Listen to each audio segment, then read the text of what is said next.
Y antes de irnos con el siguiente tema, voy a compartir una colaboración de una amiga, Jersey, y bueno, se las dejo antes de seguir con este podcast. Y bueno, la colaboración de mi amiga Jersey dice lo que sigue. Hola Logan, pediste una opinión, aquí te va la mía. La primera pregunta es si soy feliz y respondo que en este preciso momento no. Son las 4 de la mañana y yo apenas estoy terminando mi trabajo, tengo hambre y muero de sueño, tengo una migraña del demonio a causa del brillo de la computadora que me provoca estos episodios, así que este no es precisamente mi estado de plenitud. Pero en general, pensando no en el momento, sino en mi completa situación como profesional, madre, hija y demás papeles sociales que desempeño, digo que sí soy feliz. Ahora va la segunda respuesta. Los momentos con mi hijo son de lo más importante, ahora que él es capaz de preguntar, razonar, criticar, juzgar y decidir por sí mismo. Para mí es maravilloso verlo decir no. Por sí mismo, no quiero esa ropa, no quiero que me llames así, no quiero ir. A veces es difícil responder, pero adoro que me cuestione. ¿Por qué trabajo? ¿Por qué estudia? ¿Para qué sirven las verduras? ¿Por qué no vive papá con nosotros? ¿Por qué mamá no tiene novio? Me gusta que me exprese sus sentimientos, si está enojado, si está feliz, si me ama, si no me soporta, si quiere estar solo, si está cansado. Para mí es sumamente importante conocer lo que mi hijo piensa, lo que siente, pero es más importante saber que él confía en mí para decirlo, que no me ve solo como la mamá que se la vive exigiéndole, la mamá que se la pasa marcándole el rumbo a gritos. Quiero ser alguien en quien confíe, en quien escuche, no solo por imposición, que la comunicación entre nosotros sea un placer, y veo cómo cada minuto pasado a su lado contribuye a que ese deseo se convierta en una realidad. Aunque los últimos años no han sido fáciles, han sido de lo más satisfactorios.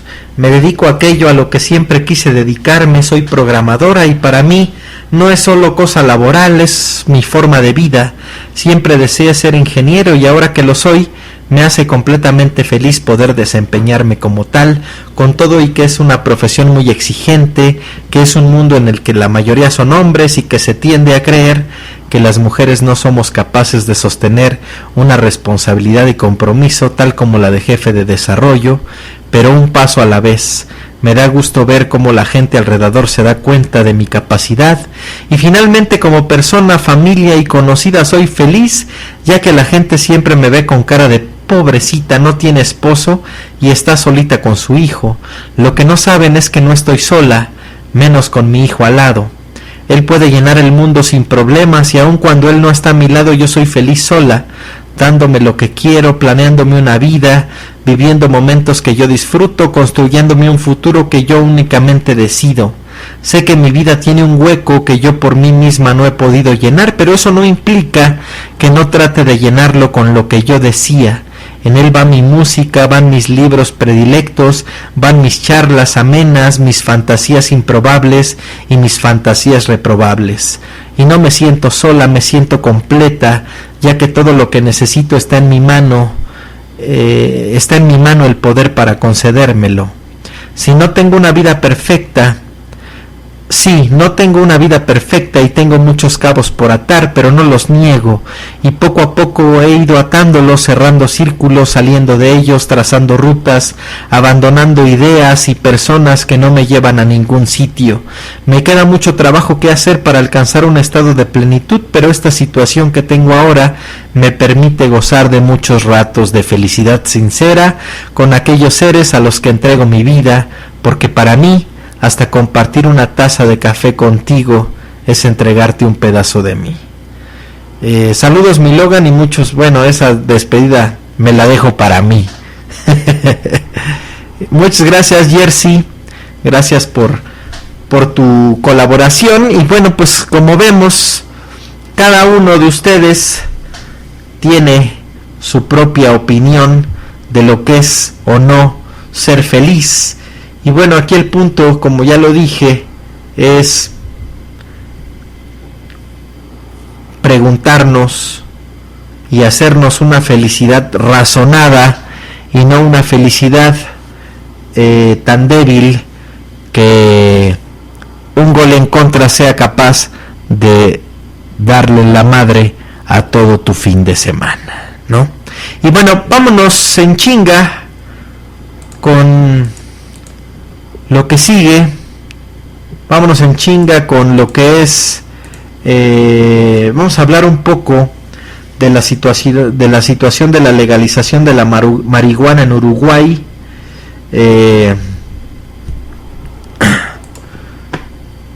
Y bueno, vamos a hablar de la legalización de la marihuana en Uruguay en una nota de César Bianchi. A raíz del anuncio de que Uruguay legalizaría la marihuana en su territorio, se desató un vendaval. La medida causó gran polémica y, de acuerdo con varios sondeos, pues encontró fuerte oposición en amplios sectores. El expresidente Julio Sanguinetti alertó del peligro que existe de que al país sudamericano se le etiquete como el primer estado narcotraficante, mientras que el presidente de Colombia, Juan Manuel Santos, manifestó que la medida no debió tomarse de manera unilateral sin consultar a otros países de la región. El pasado 20 de junio, el gobierno de Uruguay anunció que legalizaría la venta de marihuana. En conferencia de prensa, la torre ejecutiva, sede del gobierno, los ministros del Interior Eduardo Bonomi, de Defensa Nacional Eleuterio Fernández Huidobro, de Desarrollo Social Daniel Polesker, de Relaciones Exteriores Luis Almagro y el secretario de la Presidencia de la República Alberto Breccia, presentaron un ambicioso plan titulado Estrategia por la Vida y la Convivencia, en la que se establecen 15 medidas para combatir la inseguridad. Entre esas acciones destacó la decisión gubernamental de controlar el mercado de la marihuana. En el documento se anunció así la medida: legalización regulada y controlada de la marihuana, requiere proyecto de ley. Parecía una idea muy pensada, pero nadie dijo cómo la instrumentarían. Fernández Huidobro, vocero del gobierno, durante la citada conferencia de prensa, fue guerrillero tupamaro que peleó junto al actual presidente José Mujica, y como él vivió una reconversión democrática asombrosa. Pasó de estar más de 10 años preso en un calabozo y custodiado por militares a ser secretario de la Defensa Nacional. El funcionario manifestó que el Ejecutivo enviaría un proyecto de ley al Parlamento que ponga en marcha la venta de marihuana por parte del Estado para combatir su venta clandestina. El mercado negro de marihuana produce en Uruguay unos 75 millones de dólares al año y abastece unas 150,000 personas. A eso deben sumársele las ventas al exterior y el lavado de activos, que ronda el 30% del comercio ilegal. Con esta acción, el gobierno tratará de impedir la adicción a drogas más duras y adictivas como el crack. Será una política exterior del Uruguay, dijo Fernández Huidobro, quien comentó que dicha política era consensuada con el canciller Almagro. Añadió que el presidente estadounidense Richard Nixon tomó una decisión errónea al prohibir la venta de marihuana. Esta medida, precisó, ha provocado desastres al generar una guerra que han ganado los narcos. También aclaró que el gobierno no compartía la intención de promover el autocultivo del estupefaciente, a pesar de que en el Congreso existen 3 proyectos para permitir la siembra y cultivo de hasta 8 plantas por persona. Las iniciativas ya llevan 2 años de trabajo parlamentario y cuentan con gran apoyo oficialista. Si habilitamos el autocultivo para uno o para 2, tenemos que habilitarlo para todo el mundo. Y luego, ¿cómo controlamos eso? Los proyectos que hay en el Parlamento apuestan al autocultivo y despenalizan la producción. No estamos de acuerdo con esta medida, por lo menos hasta que se legalice el consumo a nivel internacional, agregó el ministro. La noticia corrió como reguero de pólvora. El Estado de Uruguay crearía un registro de consumidores y les vendería marihuana para frenar la escalada de violencia que conlleva el narcotráfico. Y ahora solo falta saber cómo lo hará. Aquí el punto es, ellos lo que quieren, hasta donde entiendo, es meterse al negocio de la marihuana.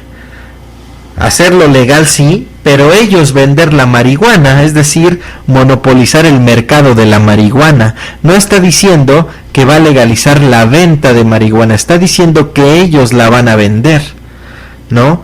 El hecho de no liberar el cultivo, el autocultivo de la gente, pues tiene que ver con que al permitir eso, pues evidentemente se les caería a ellos también el negocio. Hasta aquí yo solamente veo un negocio para ellos. Sí, tiene que ver con frenar un poco la violencia que se da por los narcos con esto, pero ellos quieren ser parte del negocio y no parte de una solución chingona, ¿no? A comienzos de su mandato, en marzo de 2010, el presidente Mujica soltó una frase desafortunada que lo ha perseguido desde entonces, cuando intentaba explicar la manera en que tomó una decisión. Le dijo a los periodistas: como te digo una cosa, te digo la otra. Desde entonces la oposición le recuerda un día sí y el otro también que él opera en consonancia con ese despropósito verbal. Por ejemplo, en lo referente a la derogación de la ley de caducidad, que impedía juzgar a quienes violaron los derechos humanos durante la dictadura uruguaya entre el 73 y el 85, Mujica ha tenido todo tipo de vaivenes. Primero dijo que firmaría para que se sometiera a plebiscito la decisión de derogar esa ley. Cuando el plebiscito se logró, la ciudadanía refrendó la ley a finales de 2009 y el presidente dijo que respetaría la decisión del soberano y que él no era nadie para enmendarle la plana al pueblo. Sin embargo, promovió que su partido, el Frente Amplio, reuniera mayorías parlamentarias para dejar sin efecto el ordenamiento legal que salió del plebiscito.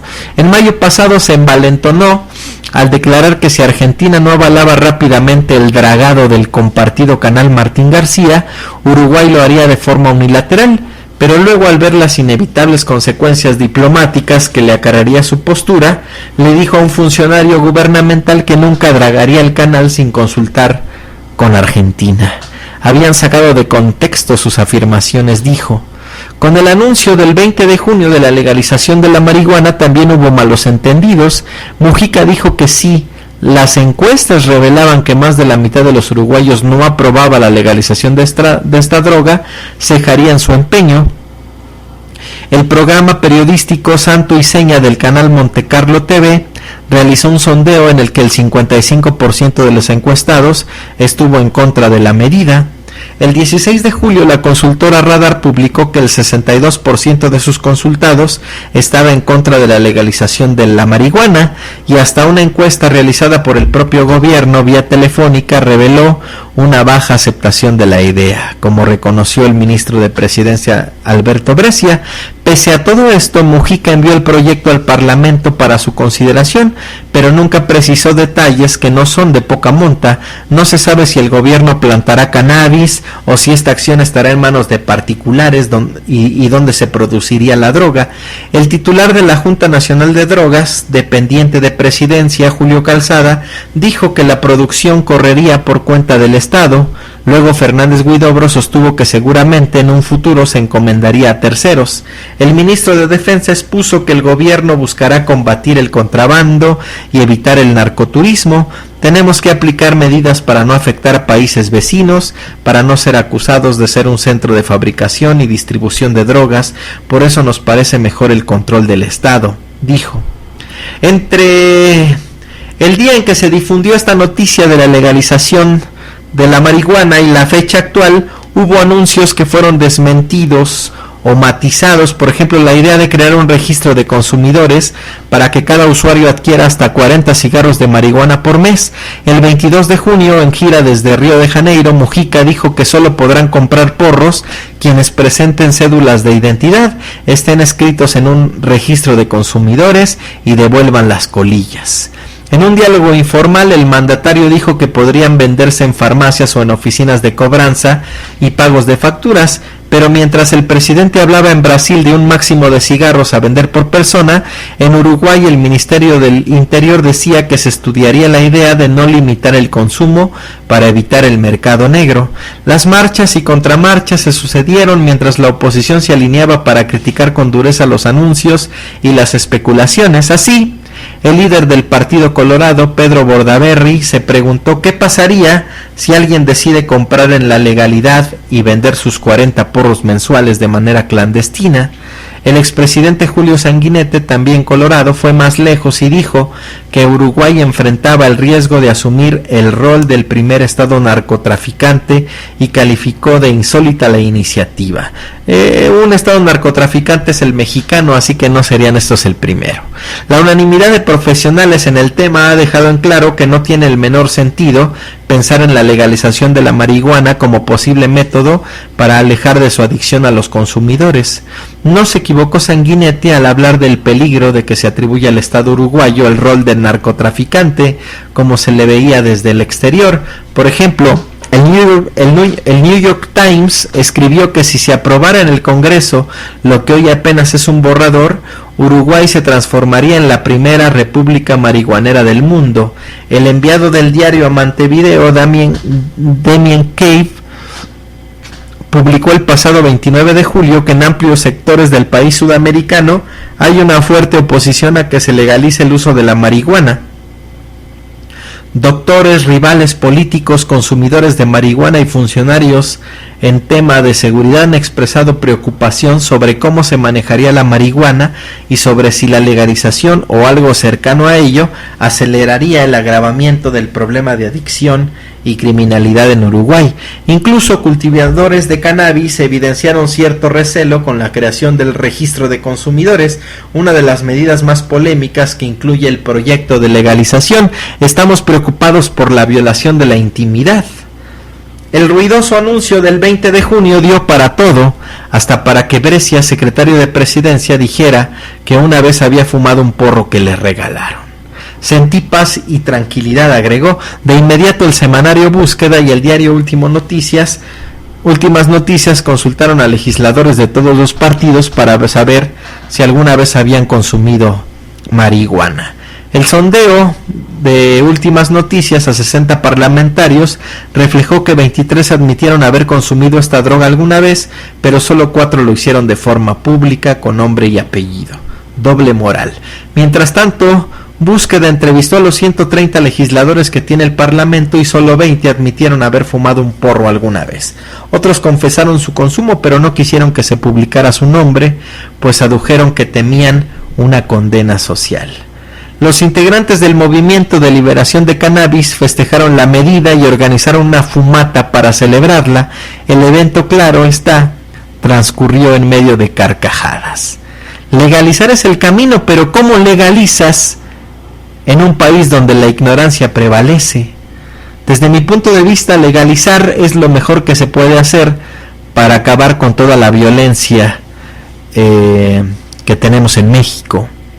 Sin embargo, yo como legalizo una droga, esta u otra, en un país en donde lo que platicábamos hace rato acerca de la felicidad, en donde no se tienen garantizadas